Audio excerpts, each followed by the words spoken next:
Happy Monday, Patriots fans. Jerod Mayo does what he does best, and he goes on talk shows on Monday morning right after a Patriots loss, sometimes win, and he just releases these cryptic messages. You're kind of starting to think, okay, maybe are there some changes coming from Jerod Mayo's staff? We're going to break that down here on Patriots Today by Chat Sports. Thank you guys so much for tuning in and choosing this channel to get all of your latest news and rumors on the New England Patriots. But before I jump into that, I have a question to ask you guys. Do you want the Patriots to make coaching changes, whether it's the head coach, OC, DC, or even trickling down the line, talking about safeties, tight end, receivers, cornerbacks? Let me know in the comment section down below. That way I can just kind of get a gauge to see where we're at in terms of making off-season adjustments, or if it's really just Jerod Mayo that we tend to have a little bit of an issue with moving into the offseason. Not particularly me, but a lot of media outlets do per se. So here's what Jerod Mayo had to say on Monday morning. I try to stay as present as possible. The reality is you have to look out the front windshield when you're trying to build a team. After we get through the season, there are a lot of things, a lot of checklists that we're going to have to go through. So, yeah, we kind of already knew that, Jerod Mayo, but now I guess he's just painting the picture for us. So now Jerod Mayo is going to have to look at the 3-win season that they're probably going to have to make some decisions on whether or not he wants to set up his team for success next year, which I don't know why he never would want to do that. But I do think Robert Kraft and Jerod Mayo, the number one question they're going to ask themselves is whether or not the OC and the DC stay, but also which coaches are they going to be able to keep that do happen to form around other areas of the football team. Well, Mayo went on to say, it starts with me putting a mirror in front of my face, just going through the things that I have to do to get better moving forward. Every time we've done that this year from a process standpoint, some of it's been good, some of it has been bad, but that is the part of being in your first year. So now Jerod Mayo knows there's definitely going to be some growing pains with what the Patriots need to do in the offseason. But honestly, when I'm looking at the Patriots coaching personnel, which I will break down here in just a moment, I'm starting to think with Jerod Mayo's comments, some changes may come outside of the OC and DC. Do I think Alex Van Pelt is going to be here? Honestly, at this point, I have no idea.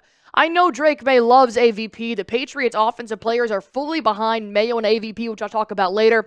But for DeMarcus Covington, I mean, coming in and having a pretty lackluster defense, I know there were a couple of different player personnel changes in the offseason, but I'm starting to think that Jerod Mayo's comments could maybe point more so towards some other coaches for New England. And the reason why I say that is because Bill Belichick, who we all know and love, has recently just accepted the head coaching position at UNC, and he's also bringing one of his sons to come be a head coach, be a certain type of coach at UNC. So I'm now starting to think, well, we have a Belichick on our roster. Could we have to start looking for a new safeties coach? Could Brian Belichick also go join his dad in North Carolina? Then you also look at your wide receivers, Tyler Hughes. We haven't had the best wide receiver core in the NFL. In fact, 2 of our rookies have not been prepared for the NFL at all, if you ask me. The only rookie that has actually showed us that he can play in the NFL right now is Drake Maye. Everybody else could probably use a practice squad year or two. The offensive line, Scott Peters, a bottom-of-the-barrel offensive line. Cornerbacks, which have been phenomenal. Mike Pellegrino, I think he deserves a raise at this point. And you look at your defensive line and Jerry Montgomery. So not all of this technically falls in the lap of the OC and the DC and the head coach. I mean, this is a whole unit that has to go through every single Sunday with this team. But I do see that when Jerod Mayo makes these comments, I start to ask myself, why not fire Alex Van Pelt? Why not fire DeMarcus Covington when our offense and defense is struggling game in and game out? So on the back half of the show, I am going to go on ahead and answer that question for you. The answer is very, very simple. The players like him. And I'll break that down in just a moment. Before I hop into that, I do want to tell you guys about our sponsor here on Patriots Today by Chat Sports. I am talking about Prize Picks, the number one daily fantasy sports app in America. If you guys aren't playing Prize Picks, honestly, what are you doing? If you guys want to go on ahead and get started with Prize Picks, well, right now is the time to do so.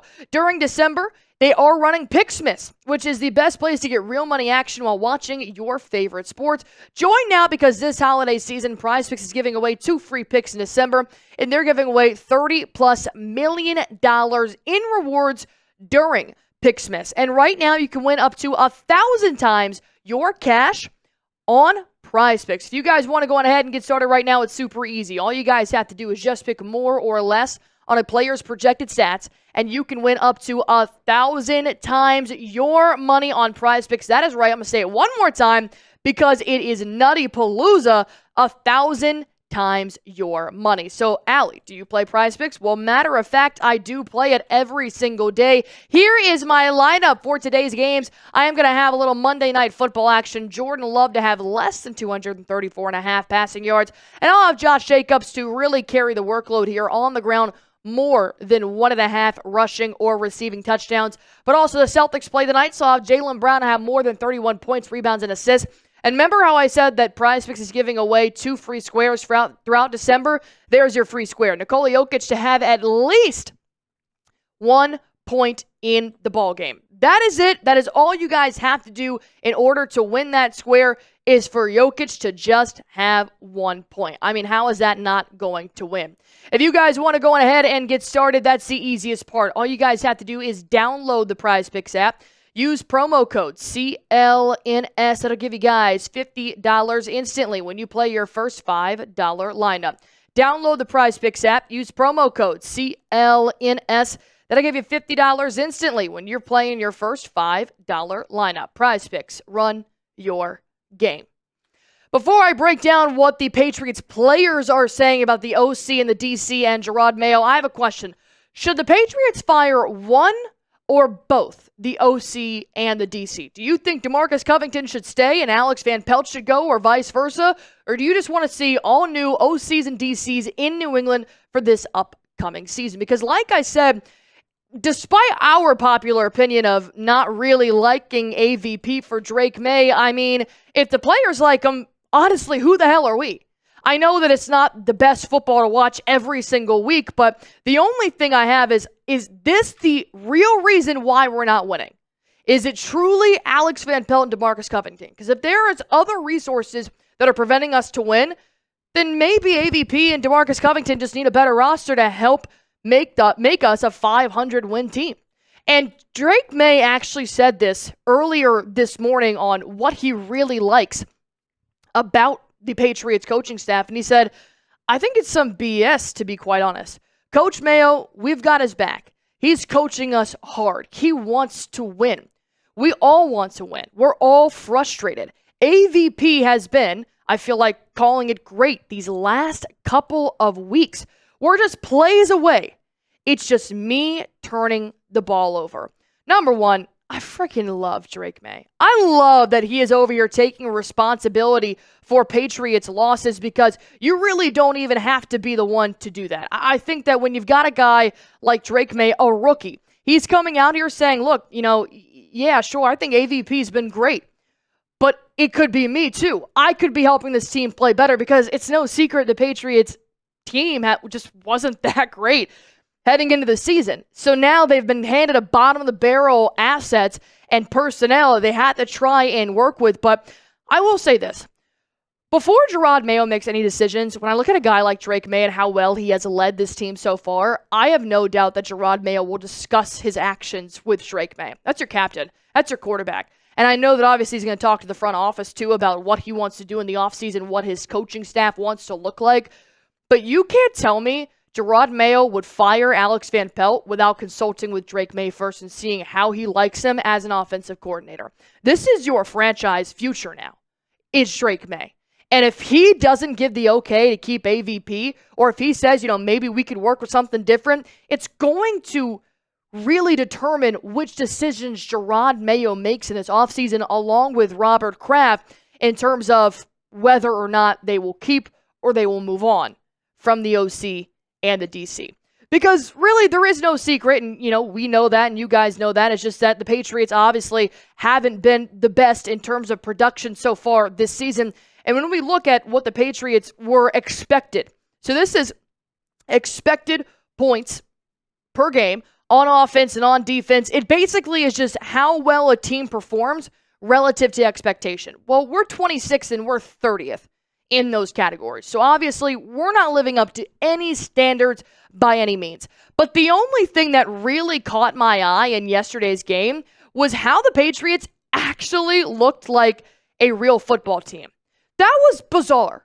They took on the Buffalo Bills, and they pretty much said, you know what? We can play this game. They came out, they scored on the first drive.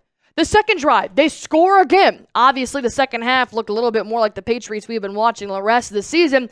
But if you can go up against the Buffalo Bills, you cannot tell me you cannot win ball games this year. Drake Maye looked like he had complete control of that offense. The defense actually made tackles.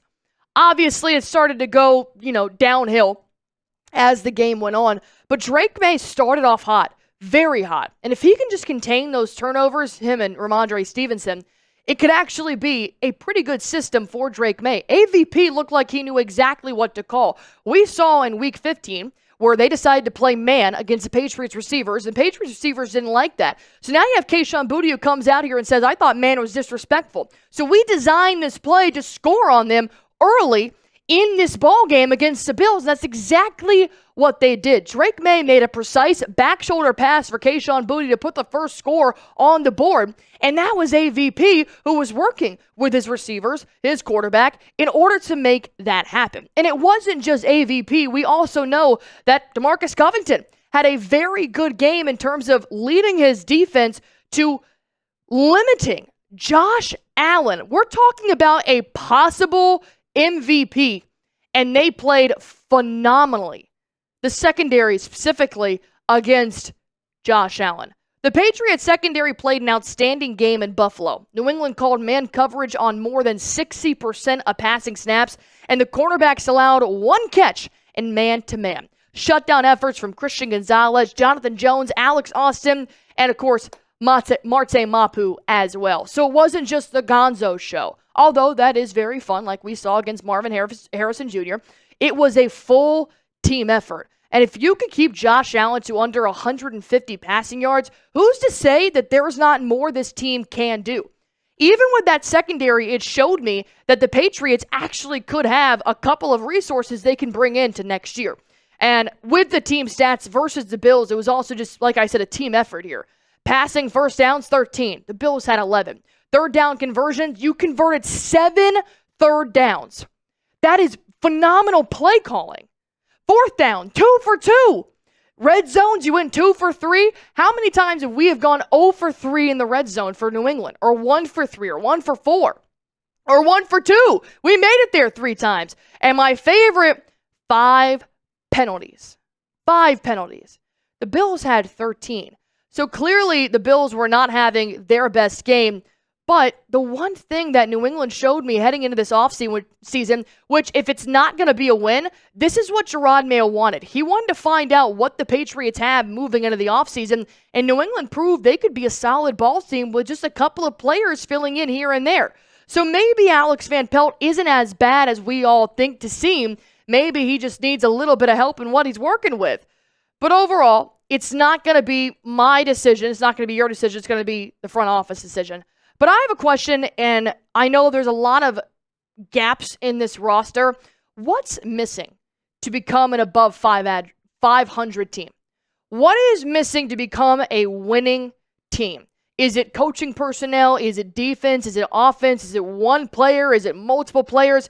I want you guys to let me know in the comment section down below. And as always, if you guys haven't already, if you made it this far, obviously you guys like what you saw. So go on ahead, do me a solid, and hit that thumbs up button for me. It really helps out this channel. So that way we can get more Patriots fans here at Patriots Today by Chat Sports.